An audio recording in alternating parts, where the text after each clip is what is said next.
Boa noite. Nós vamos fazer nossa prece para darmos início ao nosso estudo desta noite, rogando ao Pai que nos abençoe, a espiritualidade que tutela esta casa, para que ela possa estar conosco durante o nosso estudo, durante o nosso aprendizado. Que sejamos pacientes e, principalmente, que sejamos indulgentes para compreender todas as lições que são dimanadas ao longo dos estudos.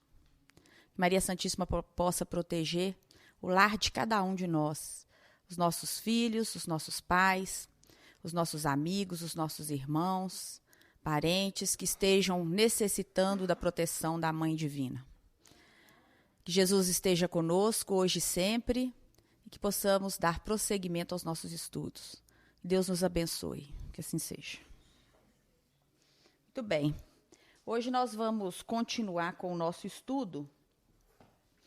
Nós estamos estudando a codificação, introdução à doutrina espírita, e semana passada nós falamos um pouco sobre a metodologia e os critérios que Allan Kardec utilizou para compreender os fenômenos, para que ele pudesse dar aí esse formato científico à doutrina espírita. E hoje nós vamos falar das obras básicas escritas por Kardec.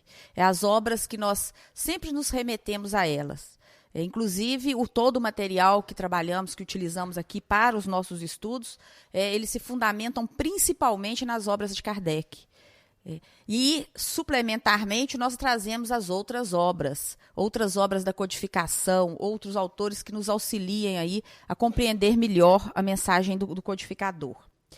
Nós vamos falar da codificação, e aí eu trago alguns autores, e quem quiser acompanhar esse estudo, eu já falei isso aqui uma vez, né? Na apostila da Federação Brasileira, Espírita Brasileira, na FEB, apostila fundamental, tomo 1, iniciando o estudo do Espiritismo. Nós estamos aqui desde a primeira proposta nossa, nesse ano aí que se iniciou, desde 2014, no início das nossas reuniões, nós estamos promovendo aí um passo a passo para estudarmos a doutrina espírita desde os seus primórdios. E hoje nós estamos fechando um dos módulos com as obras básicas da doutrina espírita. Lembrando que, segundo Pedro Barbosa foi um escritor espírita que escreveu um livro chamado Espiritismo Básico. Ele vai dizer que a codificação espírita é uma verdadeira enciclopédia de ensinamentos transcendentais. A codificação espírita, quando falamos a codificação espírita, o que é a codificação espírita? Só para a gente entender o que é a codificação espírita. A codificação mesmo, trazida por Kardec, ela compreende 5 livros. O Livro dos Espíritos, o Livro dos Médiuns, o Evangelho segundo o Espiritismo, o Céu, o Inferno e a Gênese. Esses são os livros que a gente chama de livros da codificação. Mas nós sabemos que Allan Kardec não ficou só aí. Ele escreveu também na Revista Espírita, que circulou durante muito tempo na Europa, e ele também deixou o livro O que é o Espiritismo, que nós vamos falar um pouquinho, muito rapidamente hoje sobre ele, e também, após a sua morte, foi publicado um livro chamado Obras Póstumas, também trazendo os pensamentos aí do codificador. Mas quando falamos em codificação, nós falamos desses 5 livros e nos atemos a eles. O primeiro desses livros quando Kardec começa a estudar os fenômenos, quando ele começa a utilizar a metodologia, o método dedutivo, lembram disso? O método indutivo, para tentar dar um caráter científico às observações que ele fazia dos fenômenos que ocorriam nos salões franceses. O primeiro livro que que se originou dessas observações foi o livro dos Espíritos. Essa obra, como vocês podem ver ali, ela dá origem, o Livro dos Espíritos, ele dá origem a todos aqueles outros livros ali. E nós vamos falar um pouquinho disso também mais no finalzinho. A partir do livro, é o primeiro, aquele que chegou primeiro, aquele que traz a base para que outros temas pudessem ser desenvolvidos, tá? Então, o Livro dos Espíritos, ele surge em 1857, nesse ano de 2014, fazendo 157 anos. O Livro dos Médiuns foi escrito em janeiro de 1861, com 153 anos. O Evangelho segundo o Espiritismo, esse ano fazendo 150 anos, fazendo aniversário em abril. O Céu e o Inferno foi escrito em agosto de 1865, 149 anos. E a Gênese, escrita em 1868, com 146 anos. Cada obra contém matéria exatamente necessária ao seu entendimento à época. Mas como a doutrina é progressiva, embora os ensinamentos básicos perdurem, estes são complementados por estudos posteriores, sem que nada se modifique nos alicerces doutrinários expostos pelos espíritos e por Kardec. Em outras palavras, o que a gente está dizendo aqui? O que o codificador, o que as pessoas que escreveram sobre o codificador, em especial, o que o Pedro Barbosa, lá no livro O Espiritismo Básico, está dizendo? Está dizendo exatamente o quê? Que os ensinamentos doutrinários que estão aí nas obras são ensinamentos dinâmicos. Seria muita contradição da doutrina espírita falar em evolução e trazer uma doutrina fechada, uma doutrina que não pudesse ser reavaliada, dinamizada à medida que a própria humanidade progride. Então, o que a gente tem aqui, e nas palavras que foram muito bem ditas aqui, esses ensinamentos doutrinários são ensinamentos dinâmicos, que vieram para nos auxiliar, nós, espíritos encarnados, para que a gente pudesse compreender melhor a nossa condição no mundo encarnado. E porque estamos em franca evolução, também os ensinamentos eles passarão por atualizações. O que não vai destituir a doutrina espírita em momento algum de legitimidade. Porque as bases, os princípios da doutrina, que nós já vimos aqui também num estudo anterior, eles são fundamentos, e porque são fundamentos, eles são imutáveis. As leis de Deus, as leis da natureza são imutáveis. Mas nós não podemos negar que os dogmas, aquilo que a gente inventa, porque nós gostamos muito de inventar coisas, aquilo que nós inventamos vai mudando à medida em que a humanidade progride. Então, uma série de situações, pode ser que daqui a 100 anos nós não estejamos mais fazendo uma reunião com esse formato que estamos aqui hoje. Pode ser que estejamos todos plugados aí num computador, na internet, ou não sei o que mais que possa vir aí. Esse formato, essas são as mudanças que a doutrina entende como benéfica e certamente elas virão e isso só servirá para adequar e para legitimar o discurso da doutrina espírita. Muito bem. O primeiro livro, o Livro dos Espíritos, o livro que foi escrito em 1857, ele traz as bases do fundamento do espiritismo. Todas as bases para todos os fundamentos do espiritismo estão no Livro dos Espíritos. O que eu vou ler para entender a doutrina espírita? Leia o Livro dos Espíritos. Nada melhor do que isso. Ah, mas eu gostei muito de uma parte do Livro dos Espíritos. Aí você pode ler os outros livros. Cada um dos outros livros da codificação, eles nascem exatamente da necessidade de expansão do tema. Então, à medida que você vai lendo o Livro dos Espíritos, vai compreendendo o Livro dos Espíritos, alguns vão gostar mais de uma parte, outros gostam mais de outra, e aí vocês poderão ampliar esse conhecimento doutrinário. O ideal é que a gente leia tudo. Leia não, estude tudo, e depois estude de novo para poder entender melhor. Mas não vamos também ser radicais. Muito bem, no Livro dos Espíritos estão os princípios da doutrina. Nós já falamos, eu vou repetir. Imortalidade da alma, natureza dos espíritos e suas relações com os homens, as leis morais, a vida presente, a vida futura e o porvir da humanidade. Então são os temas aí básicos que estão dispostos aí no Livro dos Espíritos. Ele foi escrito com o auxílio de diversos médiuns. E nós sabemos disso, basta abrir o Livro dos Espíritos que nós temos referências a vários médiuns, a vários espíritos que colaboraram com a codificação. A primeira edição do Livro dos Espíritos, ela tinha 501 questões, 501 perguntas. Todo mundo sabe que o Livro dos Espíritos ele é um bate-bola, é um bate-bola que o codificador faz com bastante carinho. Ele faz um jogo de perguntas e respostas, ele faz perguntas para que também pudesse ser mais didático. Seria muito cansativo um livro, um texto corrido, um texto muito carregado de informações. Então, ele faz em forma de perguntas e respostas. E nessa primeira edição, lá de 1857, o que a gente tem é uma obra com 501 questões. Posteriormente, na segunda edição, que Kardec considerou como definitiva, é que nós vamos ter 1018 questões. Então, o Livro dos Espíritos tem 1018 questões. Tem muitas notas aditivas e muitos comentários. Além das perguntas que eram formuladas pelo codificador e das respostas que eram dadas pelos espíritos, também, em alguns momentos, nós temos lá o codificador trazendo notas de esclarecimento, tecendo comentário acerca de algum tema.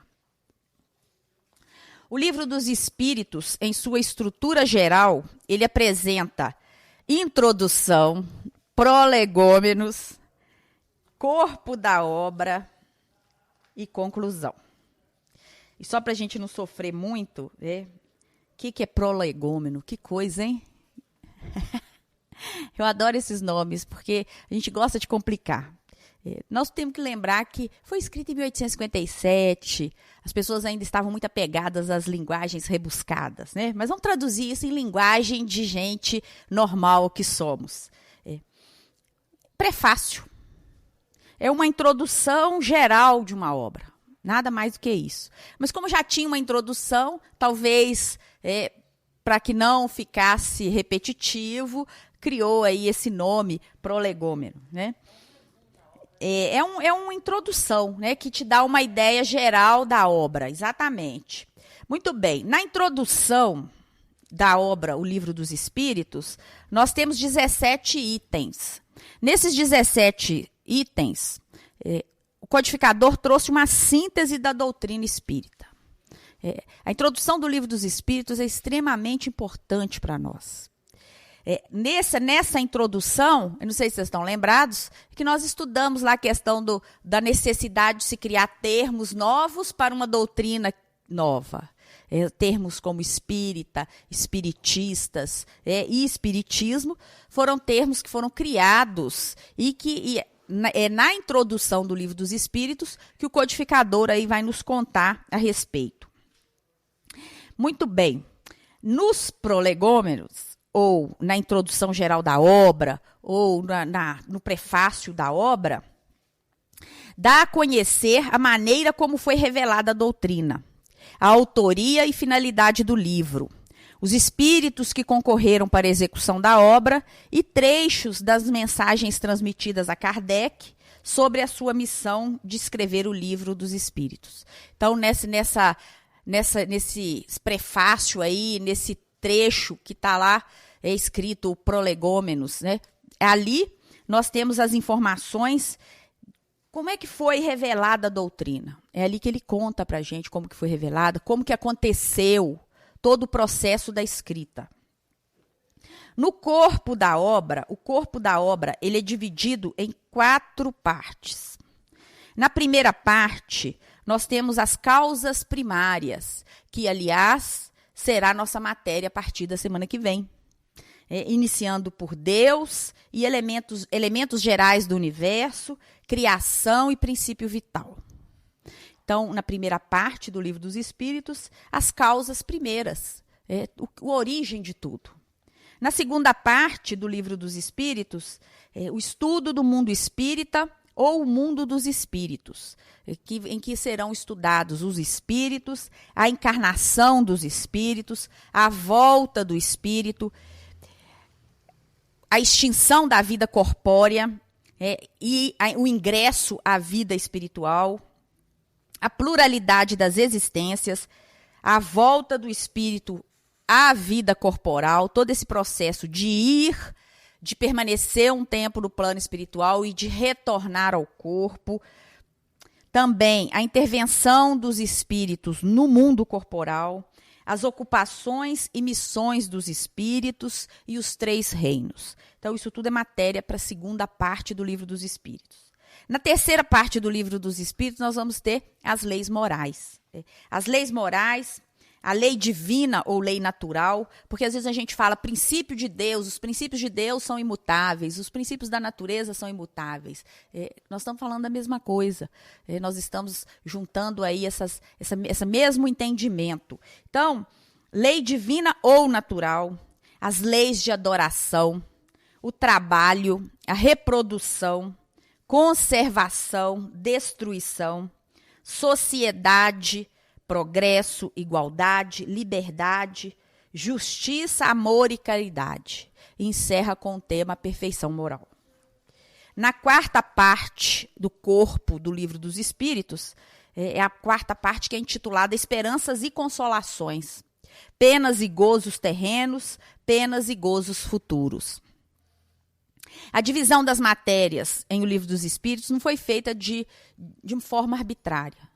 Até pela própria história do codificador, um educador, um pedagogo, ele não iria fazer essa organização de forma arbitrária, de qualquer maneira. Ela obedece uma lógica interna. Ela inicia com causas primárias para encerrar com gozos e penas futuras. Então, isso não é aleatório, exatamente para que a gente possa cumprir um processo que também obedeça e que atenda à nossa necessidade. Por isso que a gente deve começar a ler doutrina do início. Apesar de que a gente vai lá no índice e fica cheio das curiosidades, né? Porque também tem o índice no Livro dos Espíritos com os temas. E se a gente estiver vivendo qualquer um daqueles temas, a gente já quer saber o que o Livro dos Espíritos fala a respeito. Nenhum problema nisso. Extremamente legítimo e devemos fazer isso. Mas é importante também fazer esse estudo sistematizado, essa leitura sequencial, para que a gente possa compreender em detalhes o que a gente defende, quais são os ideais, qual que é a proposta efetiva da doutrina, para que a gente possa ter uma compreensão plena das coisas e não apenas parcial. Então, o livro não foi feito de forma arbitrária, mas ele tem uma sequência lógica de pensamento que foi, obviamente, aí, orquestrada pelo codificador.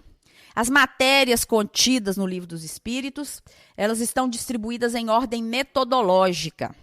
Elas partem de questões mais gerais para as especiais.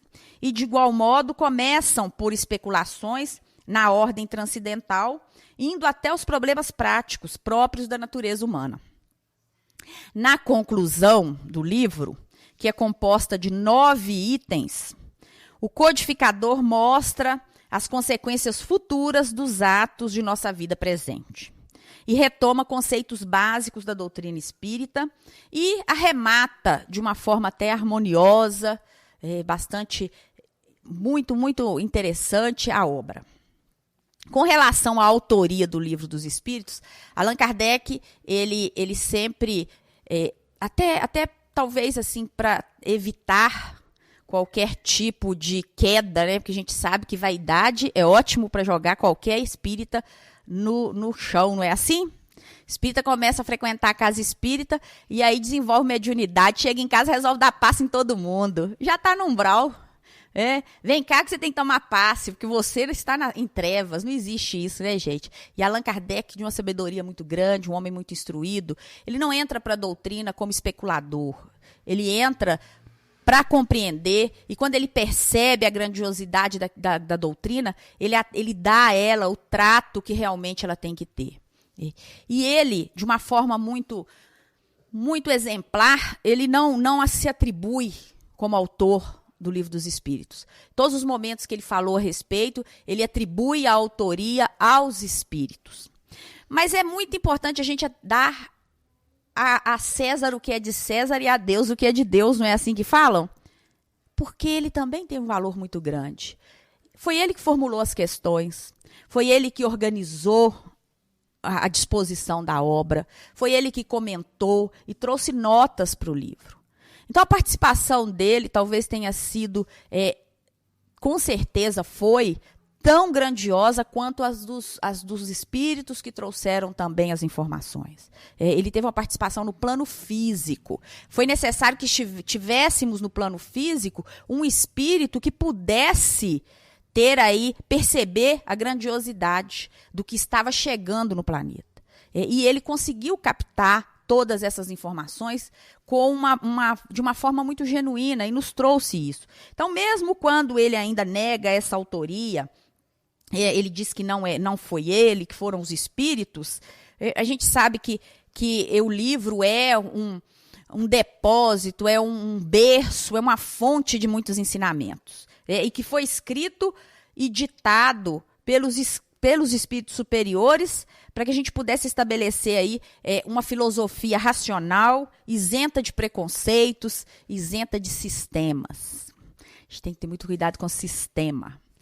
Por que Allan Kardec não tinha esse apego, uma religião, se declarava, e por que os espíritas às vezes têm alguma retração em chamar a doutrina espírita de religião? Porque quando a gente fala em religião, a gente lembra de quê? De hierarquia, a gente lembra de templo, a gente lembra de dízimo, a gente lembra de uma série de ritos que são impostos às pessoas. A doutrina espírita não pode criar sistemas. Não é essa a proposta da doutrina espírita. Porque se ela assim o fizer, ela será mais uma de tantas outras que já estão aí, que já passaram pelo planeta. Então, esse cuidado de não se criar sistemas dentro da doutrina espírita precisa ser uma constante dentro da doutrina. Eu costumo falar, não venham aqui só para escutar o Carlos Alberto. Venham aqui também para fazer uma prece para os amigos. Aproveitar que está lá dentro, né? A gente pode falar dele aqui. Não venham aqui só para tomar passe com X ou Y. Venham para doar energia. Venham, se necessário, até para se prontificar para a tarefa. Na doutrina espírita, todos nós, quando prontos e quando atentos, nós somos chamados ao trabalho. E aí aceitamos ou não, porque temos livre-arbítrio. Muito bem. Então, nada que está contém no livro dos espíritos, que não seja expressão do pensamento dos espíritos e que não tenha sido examinados por eles. Só a ordem e a distribuição metódica das matérias, assim como as notas e a forma de algumas partes de redação, constituem obra daquele que recebeu a missão de os publicar. Então, somente as notas, que também têm grande validade. Hermínio de Miranda, numa matéria, na revista Reformador, o título do artigo era A Obra de Kardec e Kardec diante da obra. Ele vai dizer o seguinte: não é intenção dos mensageiros espirituais ditar um trabalho pronto e acabado, como um flash divino de cima para baixo. Os espíritos deixam a Kardec, naturalmente inspirados por eles, a iniciativa de elaborar as perguntas e conceber não a essência do trabalho, mas o plano geral da sua apresentação aos homens. Então, vejo a grandiosidade aí do papel de Kardec diante da doutrina, diante da obra que ele recebe e que ele concebe aí a forma de elaboração que pudesse ser apresentada da forma mais eficiente para nós pessoas comuns. A obra é um diálogo no qual o homem encarnado busca aprender com irmãos mais experimentados novas dimensões da verdade. É preciso, pois, que as questões e as dúvidas sejam levantadas do ponto de vista humano, para que o mundo espiritual as esclareça na linguagem simples. O que ele está dizendo aqui é o seguinte: olha, era necessário que existisse um homem encarnado para receber essa doutrina, porque só encarnado que ele poderia formular as questões do ponto de vista humano. Porque se chegasse como um flash divino, vamos mandar lá um monte de escritos e conhecimentos para aquele povo, ia chegar do ponto de vista da espiritualidade. Né? Isso na literatura a gente chama de foco narrativo. Quem sabe disso, quem gosta de literatura sabe disso. É o ponto de vista de quem está aí participando desse processo. E é de grande sabedoria quando quem formula as questões está numa condição como a nossa, de encarnado. Então, esse valor aí não pode ser retirado em momento algum. Muito bem, vamos passar para o Livro dos Médiuns. O Livro dos Médiuns, que foi escrito em janeiro de 1861.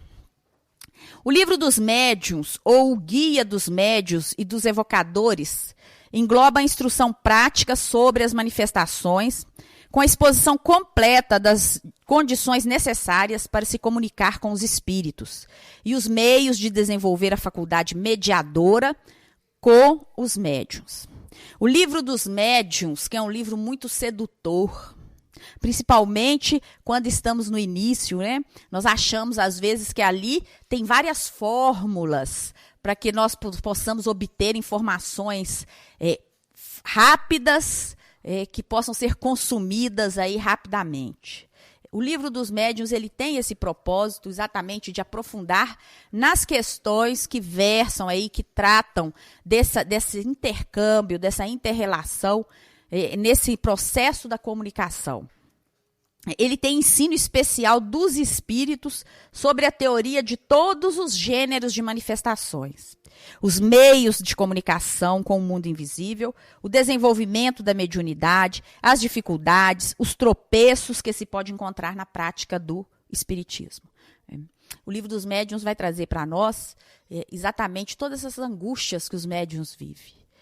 Não basta só uma classificação, mas ele vai trazer também as classificações de mediunidade, os diversos graus, níveis, detalhando, explicando. Mas também ele vai mostrar que a mediunidade ela tem que ser praticada com Jesus. E como isso é desafiador. Como isso é difícil, às vezes, para o espírito encarnado. Porque muitas vezes nós ainda estamos aí patinando nesse plano da matéria e somos muito seduzidos por questões que são muito fabulosas, muito fantásticas. Infelizmente, a gente sabe que para a doutrina chegar no planeta foi preciso que shows fossem dados nos salões franceses. Que as pessoas fossem lá para ver mesas girando, para saber sobre futilidades, para ficar perguntando para espírito coisa que não interessa para a evolução humana. E até hoje, muitos ainda são tentados a buscar na espiritualidade resposta para as banalidades. Quando, na verdade, o que a espiritualidade tem, o propósito, é nos ensinar, é nos instruir, é nos preparar para a vida aqui e para a vida futura. E tem casos que a gente fica perdendo o tempo da espiritualidade, perdendo o nosso tempo de evolução. E começamos a utilizar esses processos de mediunidade de forma desacertada. Allan Kardec ele traz no Livro dos Médiuns muitas informações muito, muito boas, muito importantes, muito preciosas para aqueles que desejam compreender a mediunidade. E à medida que a gente vai compreendendo a mediunidade, a gente vai percebendo que a mediunidade verdadeira ela é muito mais sutil, ela é muito mais delicada, ela não é escandalosa. A gente tem que começar a correr quando os fenômenos são muito escandalosos. Porque está existindo a necessidade dessa intensidade toda. A mediunidade que todos nós somos dotados dela, ela vem com muita serenidade em nosso coração, muitas vezes por uma intuição, por uma percepção. E o Livro dos Médiuns, ele é bastante esclarecedor aí nesse sentido. As matérias no Livro dos Médiuns, elas se organizam em duas partes. A primeira parte, ela traz as noções preliminares em 4 capítulos. E a segunda parte, de 32 capítulos, traz sobre manifestações espíritas. Pedro Barbosa, novamente, ele comenta a respeito, ele vai dizer que a mediunidade é a fonte primordial dos ensinamentos da doutrina. E suas tarefas constituem hoje, sem dúvida, importante contribuição dos espíritas que a ela se dedicam. à consolidação da fé raciocinada e ao retorno à normalidade das condições psíquicas alteradas daqueles que, enleados nas tramas da obsessão, disfarçada e tenaz, procuram agoniados os centros espíritas ou são a eles encaminhados. O que ele está dizendo aí? Resumindo muito simplificadamente, mediunidade, ela vem exatamente para favorecer a comunicação e uma comunicação que possa nos ajudar. É na mediunidade, é pela mediunidade que a humanidade recebeu a doutrina. É pela mediunidade que nós estamos aqui tentando intercambiar energias boas. É a partir do estudo da mediunidade que nós começamos a perceber que a gente precisa começar a melhorar nossas vibrações. Parar de, sabe aquela nuvenzinha que anda na nossa cabeça e de vez em quando solta uns raios? Procurar dissolvê-la, procurar espalhar para que a gente possa atenuar as nossas vibrações, as nossas energias. Então, a mediunidade é a nossa mediunidade, porque somos espíritos vinculados a Deus, somos espíritos com a faculdade da mediunidade. É essa mediunidade que nós temos que procurar exercer da melhor forma possível. E nos centros, obviamente, a partir aí de todo o arcabouço doutrinário, de toda a responsabilidade das pessoas que estão aqui, realmente existem as reuniões em que vão explorar essas comunicações, mas não para atender curiosidade, não para atender interesse pessoal.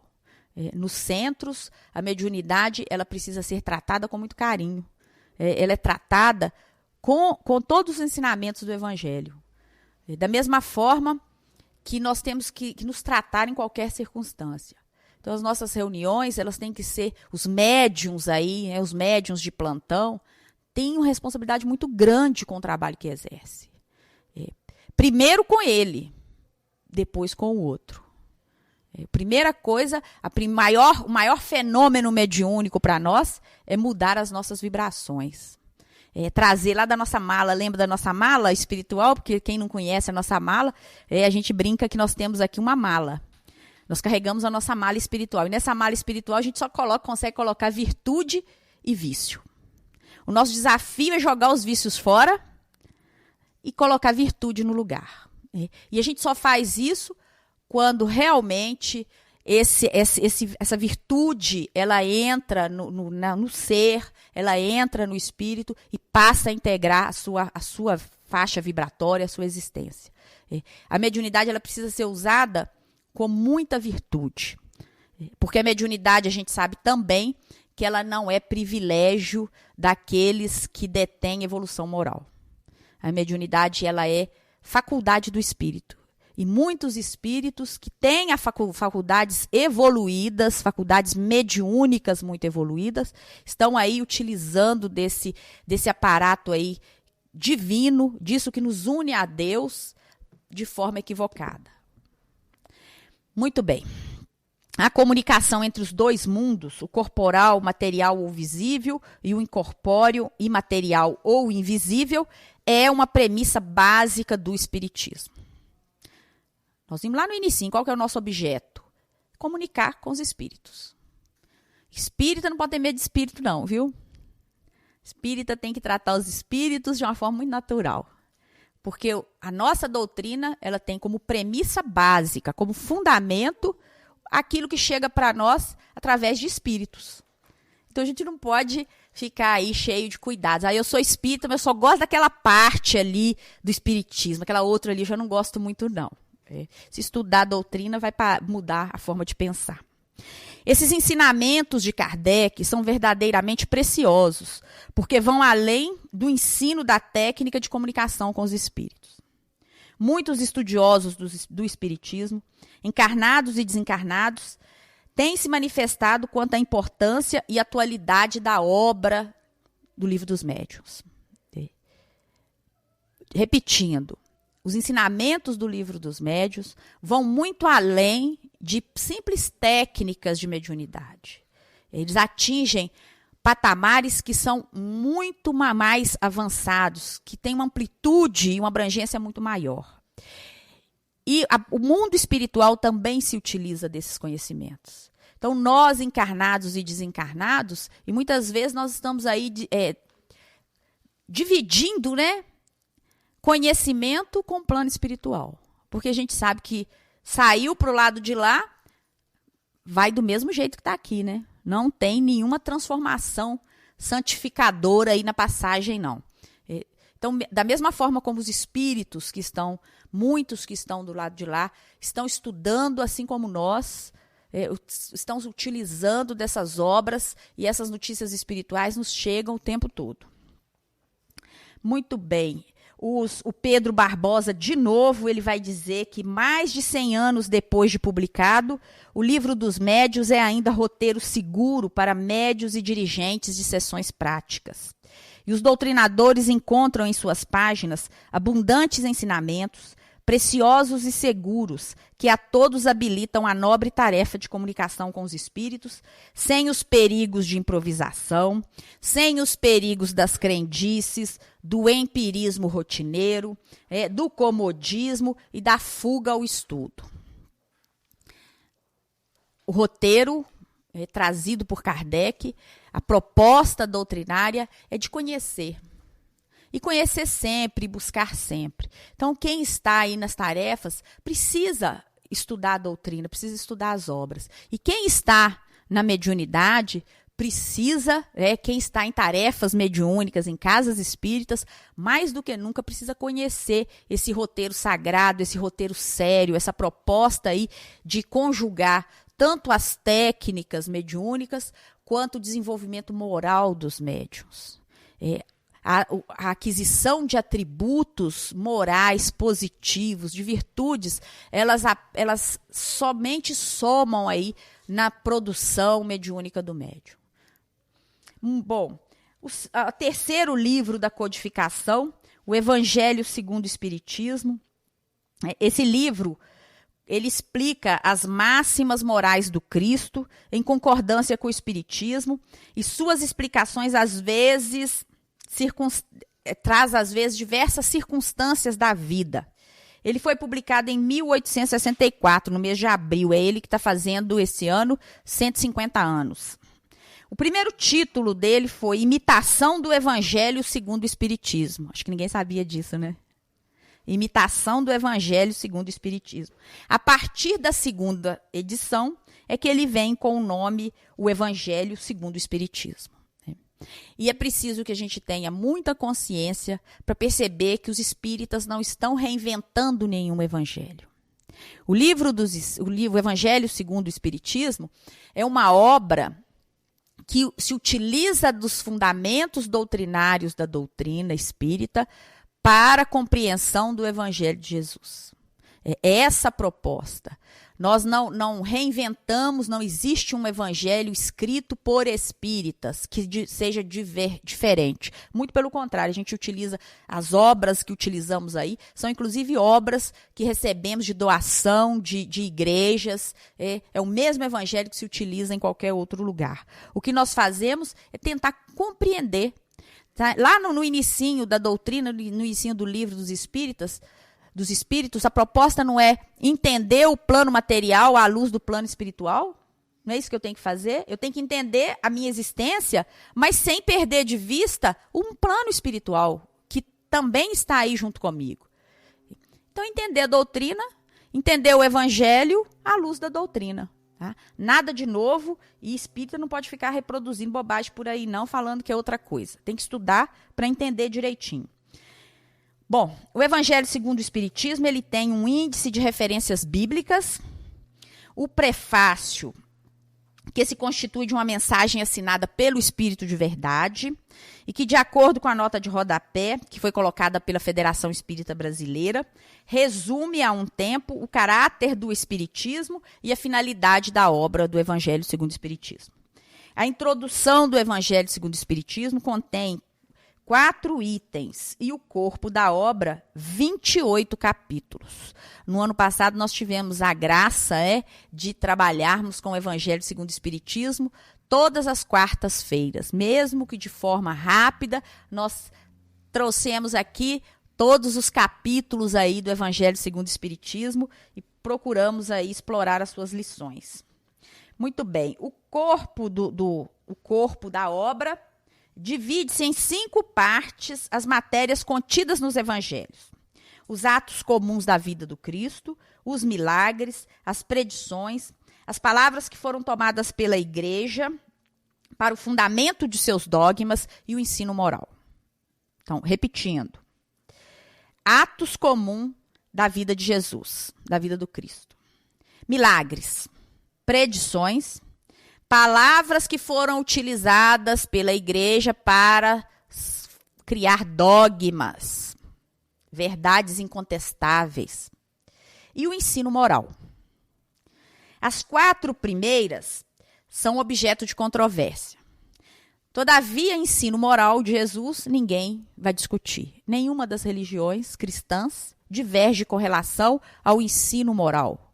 A gente pode divergir com relação a dogmas, com relação a predições, milagres, atos da vida de Jesus. Será que onde que está o corpo de Jesus? Por que nós não achamos o corpo dele? Cadê Maria? Ela era virgem, não era? São situações que não deveriam nos interessar. Porque a espiritualidade já trouxe tanta bondade para nós, e nós, se pensarmos como espíritos, todo esse ensinamento ele tem que ser muito maior do que uma historinha de um homem que passou pela Terra. Mas, enfim, isso não é matéria para nós, mas vamos seguindo. Segundo Allan Kardec, o ensino moral é terreno onde todos os cultos podem se reunir. É o estandarte sob o qual podem todos se colocar. Quaisquer que sejam as crenças, porquanto jamais ele constituiu matéria das disputas religiosas, que sempre e por toda parte se originam das questões dogmáticas. Allan Kardec vai dizer que, com relação ao ensino moral, não há nenhuma divergência. Nós ficamos brigando igual bobos por aí com as outras religiões, no que diz respeito a dogma, né? No que diz respeito à invenção do homem, as invenções. É isso que a gente fica usando para brigarmos, para discutirmos. E não fazemos isso quando tratamos de ensino da moral de Jesus, porque essa é unanimidade entre todos os que estão aí estudando o Evangelho. Para os homens, em particular, o Evangelho constitui código de regra para proceder, porque abrange todas as fases da vida privada e da vida pública. Bom, acima de tudo, é um roteiro infalível para a felicidade futura. Então, muitas mensagens, muitos ensinos, muitas reflexões que só nos acrescentam. Nosso convite é ler as obras doutrinárias. Não precisa também ficar aí afoito e querer ler tudo de uma vez, porque senão vai fazer uma leitura sem fixação alguma. O céu e o inferno. O céu e o inferno é um exame comparado das doutrinas sobre a passagem da vida corporal à vida espiritual. Fala das penalidades e recompensas futuras. Fala dos anjos, dos demônios, sobre as penas.